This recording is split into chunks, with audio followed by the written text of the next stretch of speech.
Hoje vamos falar sobre Psicose, o famoso filme escrito por Alfred Hitchcock. E se você não recorda do filme inteiro, certamente lembra da clássica cena do chuveiro. É importante, né, salientarmos que vamos falar sobre o filme Psicose e não a estrutura. Não de uma forma aprofundada, aquela estrutura apresentada por Sigmund Freud. E se você gosta desse tipo de conteúdo e quer saber mais e acompanhar mais sobre isso, se inscreve aqui no canal.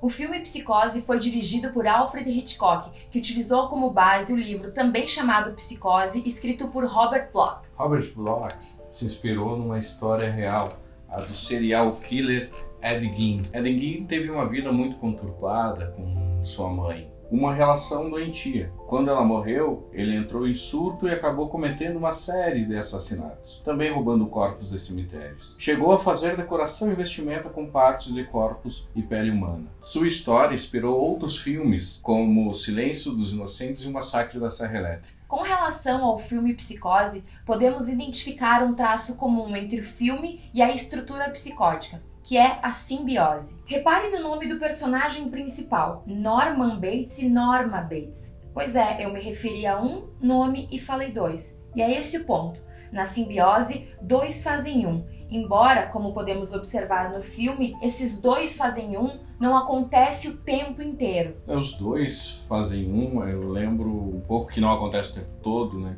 O filme Venom, até o nome, né? Eles são simbiontes. Norman e Norman Bates tiveram uma relação simbiótica, o que faz com que Norman não pudesse suportar que alguma pessoa ficasse entre os dois. Ele também não diferenciou a morte de sua mãe. Se Norma morre, ele também morre. Na psicose é isso que acontece. O sujeito não tem discernimento entre ele e o grande outro. Esse conceito do grande outro é um conceito lacaniano e ele se refere ao representante materno, a mãe ou aquele que vai fazer essa função. Nas outras estruturas, neurose e perversão, isso se dá de maneiras diferentes. Existe uma diferença entre o sujeito e o grande outro. E é importante falarmos que, independente da estrutura da mãe, se ela é neurótica, psicótica ou perversa, isso vai influenciar muito na relação com seu filho, pois ela também passou por esse processo que estamos falando, que é o de castração. Se achou isso muito estranho, saiba que em algum momento da sua vida você passou por esse processo. Aliás, todos nós passamos. E aqui nós vamos recordar um pouco sobre isso. Acontece que quando a gente nasce, o nosso cordão umbilical é cortado. Porém, esse corte também precisa ocorrer de forma simbólica, para que haja uma separação e a criança possa se individualizar como sujeito. Aí você deve estar se perguntando, tá, mas como é que isso ocorre? É importante pensarmos nesse exemplo do cordão umbilical, pois há uma conexão mãe e bebê, que ainda está ligada fisicamente, até que alguém faça esse corte. Mas agora, você já imaginou o quão forte é essa ligação? Durante a gestação e também depois dela, não só no sentido físico, mas muito além disso. É bem importante que essa ligação seja forte, para que a criança constitua sua personalidade, que tenha seus próprios sentimentos, angústias, para que ela aprenda a ter carinho, afetos, entre tantas outras questões fundamentais. E para que esse processo ocorra, é necessário que a mãe também acredite que no bebê exista um sujeito. É na relação com um grande outro que a criança vai começar a se constituir como um sujeito. E a relação mais forte vai ser então com a pessoa que faz a função materna, pois é a partir dessa relação que o bebê é envolvido por afetos e emoções. Essa relação é tão forte que a criança está alienada a esse grande outro. Ela entende que ela e sua mãe são uma pessoa só, sendo essa a primeira fase da constituição do sujeito. Em outras palavras, ao estar em contato com a mãe, a criança vai tendo percepção que nada mais importa na vida da sua mãe a não ser ela. Esse é um ponto tão importante, pois se faz necessário que ocorra uma interrupção, que um terceiro entre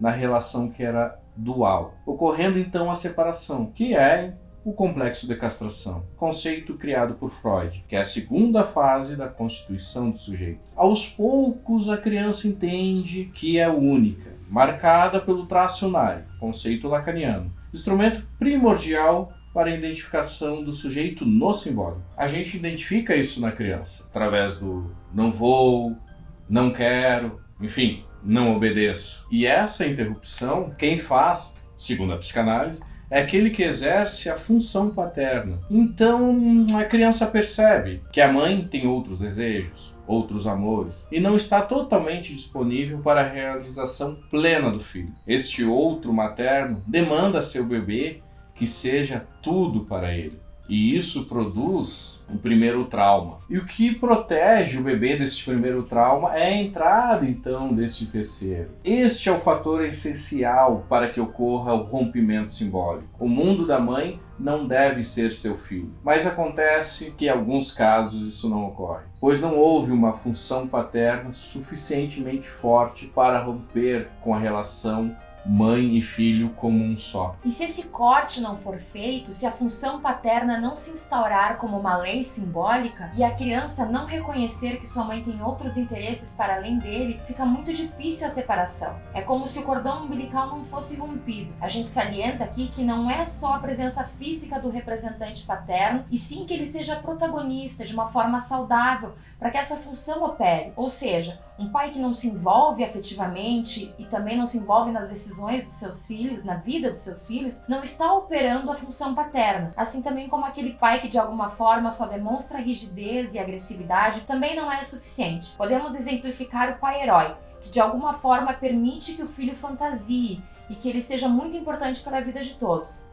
Mas afinal, o que é esse pai herói? É aquele pai com uma identidade secreta, com superpoderes, que ajuda a humanidade, que se for preciso vai se sacrificar pelo bem de todos. É aquele que dá espaço para a imaginação. Se não for uma pessoa, que essa representação então seja muito importante e fundamental para a mãe, como por exemplo o seu trabalho, emprego, algo no qual ela irá se dedicar e investir. Então esse terceiro também pode estar na mãe. Isso, claro, se a mãe tiver uma estrutura neurótica, mas normalmente isso acontece com um companheiro ou companheira, porque tem um afeto investido. Agora, né, Cacá, é muito importante situarmos que você não deve sair por aí identificando esses pontos no seu convívio social. Essas questões são complexas. Aqui estamos trazendo alguns pontos que podemos observar no filme Psicose. Tem uma cena muito importante no filme, que é o diálogo entre Norman e Meryl. Ali já podemos observar uma certa desorganização, uma irritabilidade por parte de Norman,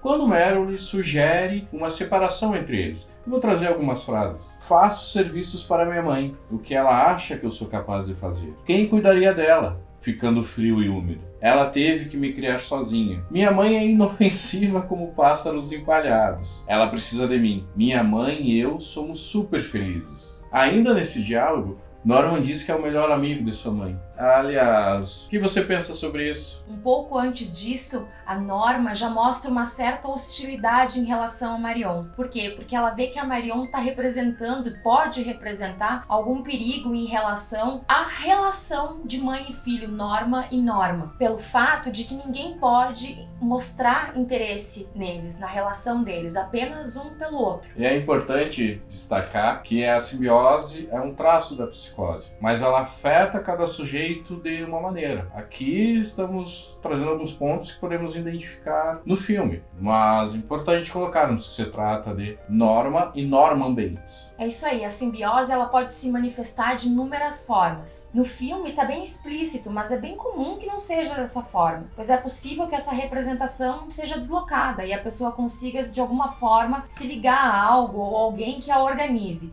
Pode ser um companheiro, uma companheira, pode ser um trabalho, um culto, uma religião, entre outras coisas que possibilitam que o sujeito se organize. E quando existe a simbiose, tem um momento muito delicado, que é a ameaça da separação. Quando isso ocorre, a pessoa entra em junção. Então, quando algo ameaça essa separação, mais ou menos como se algo fosse tirado do seu corpo. Então, como se fosse um membro arrancado. O sujeito não suporta. Ele entra, então, em delírio e alucinação para tentar, de alguma forma, se reorganizar. E essa é uma angústia de fragmentação.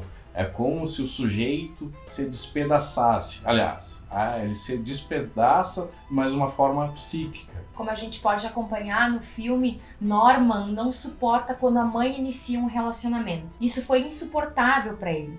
Podemos considerar que ele tentou se organizar no delírio e alucinação em que sua mãe estivesse viva. Eles viveram muito tempo só os dois, foram se isolando cada vez mais e mais do mundo. Claro que isso não significa que não é possível ser saudável em um ambiente só entre mãe e filho. A gente está só citando aqui o filme. Em seu surto, Norman precisou matar a sua mãe para que eles continuassem vivos. Matou também o namorado que estava o separando dela. Essa era sua única saída. E depois Norman adquiriu a personalidade de sua mãe e conservou no seu corpo. Vemos no filme que Norman se transforma em Norma para aniquilar qualquer ameaça de separação, mesmo que isso signifique ter desejos por outra mulher. E isso acontece porque só dessa maneira Norman ficaria simbiotizado com a sua mãe, ou seja, vivo, pois se ela morresse, ele também morreria. Levantamos aqui algumas questões, algo que foi possível identificarmos no filme Psicose. Porém, é algo complexo e outras leituras podem ser possíveis dentro da psicanálise mesmo. Até por isso vamos